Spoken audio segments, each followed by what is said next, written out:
Alright, so what's up today? I'm going to be making a surge tank. I'm going to explain what it is and why you need it. So basically a surge tank is a tank that avoids fuel slosh. And if you don't know what fuel slosh is, I have a water bottle to explain what it is. This yellow dot is, let's say, call it your fuel pump. So if you make a left-hand turn, all the fuel sloshes to the right, and you see right here there's no more fuel there. You go same thing, go to the other side, you have all the fuel, and it depends on the car. Maybe your fuel pump's here, your fuel pump's here. The point is that if you're doing a turn, you're gonna run out of fuel, and it'll make your car cut off, and it'll run lean. And let's say you're the front car on a tandem, you'll cut off, lose power, the car behind you is gonna smash into you. Or if you're doing a time attack type event, you're gonna be a lot slower because the car's just cutting off. So, surge tank.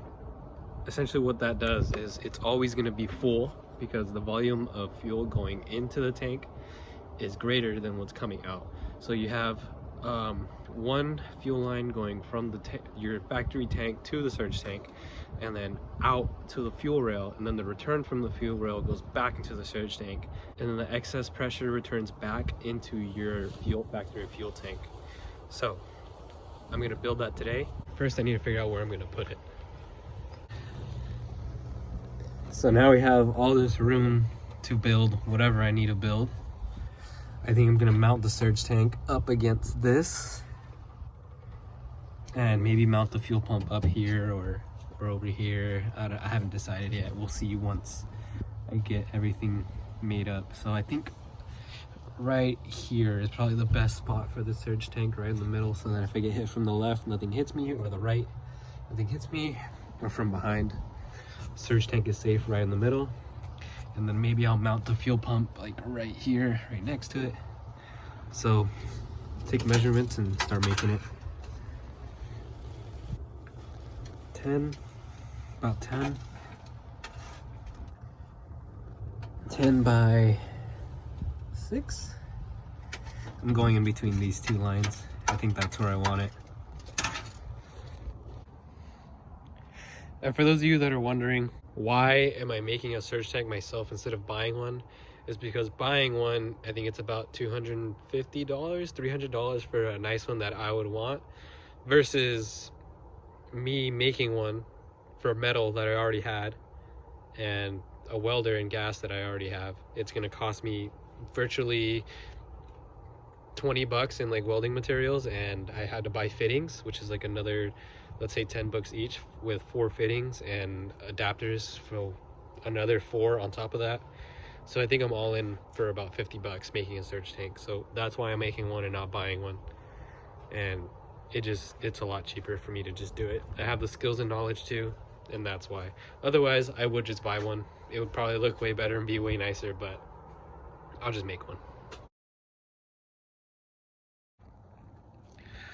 Hours of welding later, it's all done, but it's dark, so I'm going inside. I'll continue this tomorrow.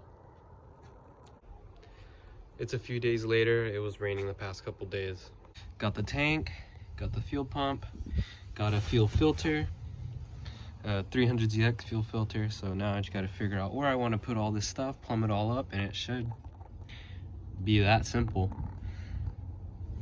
I'm thinking I wanted to put everything up against this back wall, but given that it has these like parts that are sticking up, I'm not sure that's the best idea, but I at least want to get everything on the car and just see if it even works, make sure it all works, and then finalize where I want to mount everything.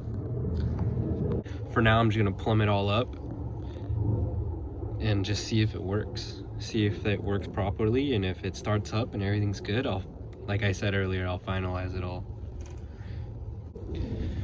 First, I gotta remove my old fuel lines though, and then route those to the tank.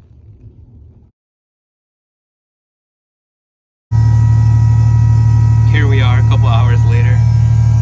My lines works, runs. That thing's full.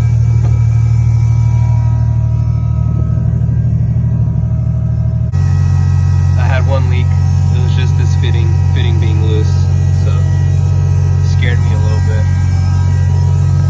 Everything else is good though.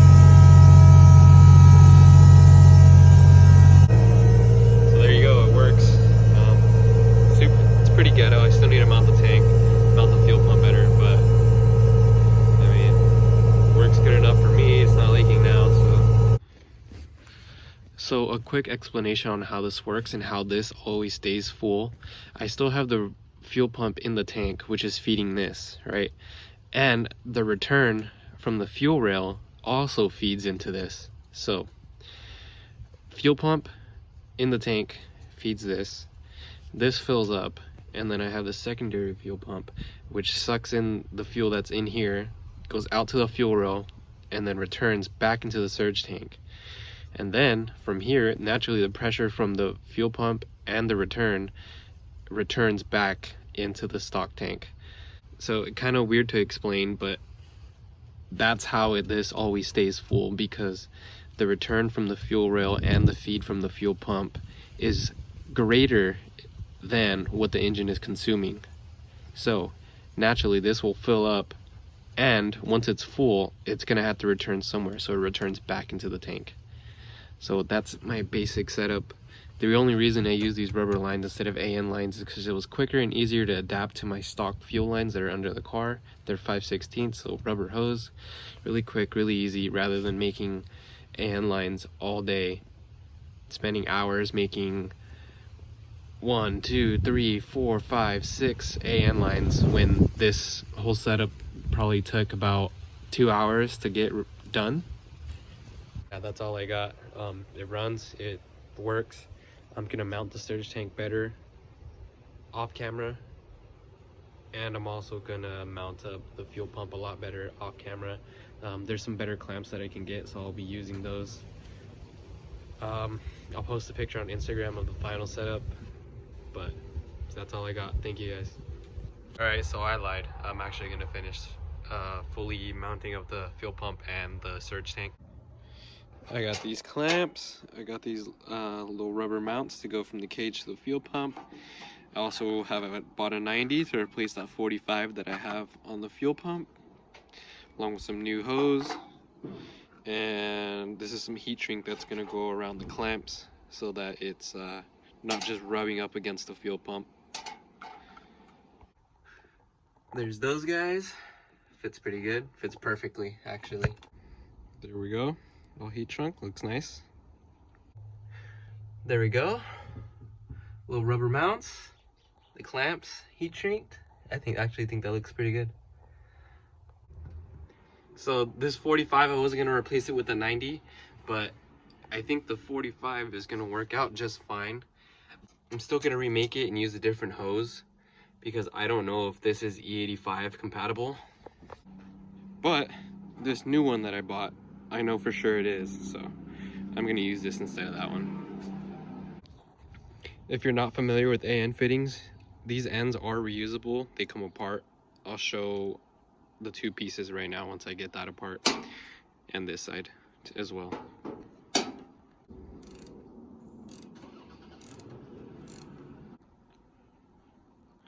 Here are the two pieces of an AN fitting. This end goes onto the hose, and then this end threads into this piece. If you look inside, there's little threads, and these threads also bite into the hose itself. This is my hose. I actually think this is the exact size that I need, so I'm just gonna clean these edges up. See if that'll focus.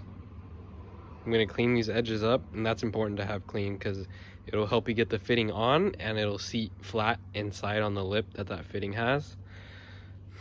So I'm gonna clean these up. Here's the fitting that has to go on the hose first. Typically these are reverse threaded. There are different styles, but all the ones that I've ever worked with are reverse threaded. So spin that in reverse. That will thread itself onto the hose, and it'll eventually stop, because if you can see right in there, there's a little lip. So once it hits that, it doesn't have to be super tight, just has to hit it, and then you can put the other side on. I just put it on by hand until it stopped, and now we're going to put the actual AN fitting. Here's the other end that goes into it. This one is not reverse threaded, these are normal threads. I've also had the tip of it greased so that it slides in smooth. So let's go ahead and do that.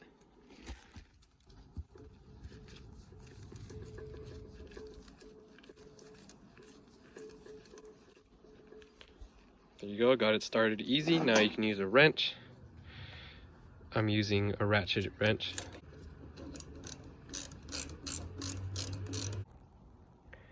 There we go, finished product. I just went to a little snug and then I just stopped. They don't have to be crazy tight. So now I need to drain this, right? I'm gonna remove power to the lift pump that's going into the surge tank, and I'm only gonna be running off of the feed pump that goes to the fuel rail. And what that's gonna do is that's gonna drain the tank, and then I'm gonna remove the return from the fuel rail and then just have like a little bucket on the side. And eventually this is gonna drain itself because the fuel pump's no longer feeding and the return is no longer returning. So we'll go ahead and do that.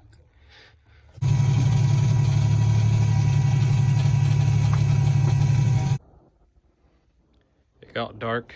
I had to weld a wheel, but I got that tab welded on. I'm going to use rib nuts, and I'm going to go to and use that hole, and then I'm going to drill another hole back there, and that's how I'm going to mount up the surge tank. It's resting on the bottom, so this should be good with these two up top.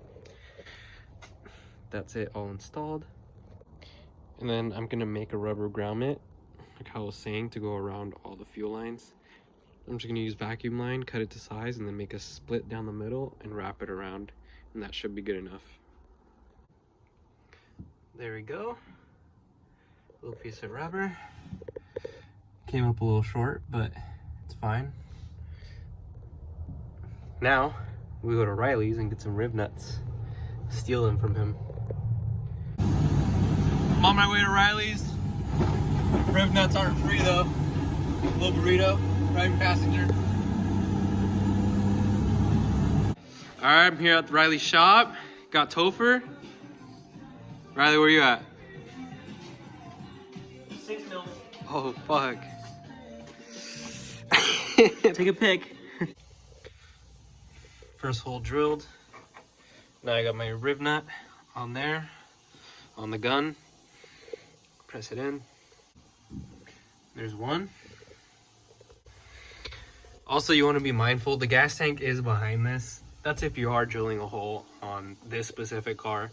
But unless you're using a long ass drill bit, you shouldn't touch it, but still be careful. Just make the hole and don't go past that. There we go, mount it up. Rib nut with a bolt, rib nut with a bolt. Hey Riley. What's up? What do you think about the surge tank setup?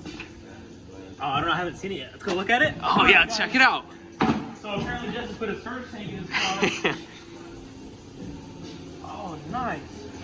What's the thing, 5 gallons or what? Yeah, it's about one. Pretty fat. Have you measured it? It's 6 by 10. So if you take the volumetric efficiency, it's about 1.2 gallons. Is there any baffling inside? It's a surge tank. Why would it need bafflings? You never know. It does. This it has a tube that goes all the way down there. End the video.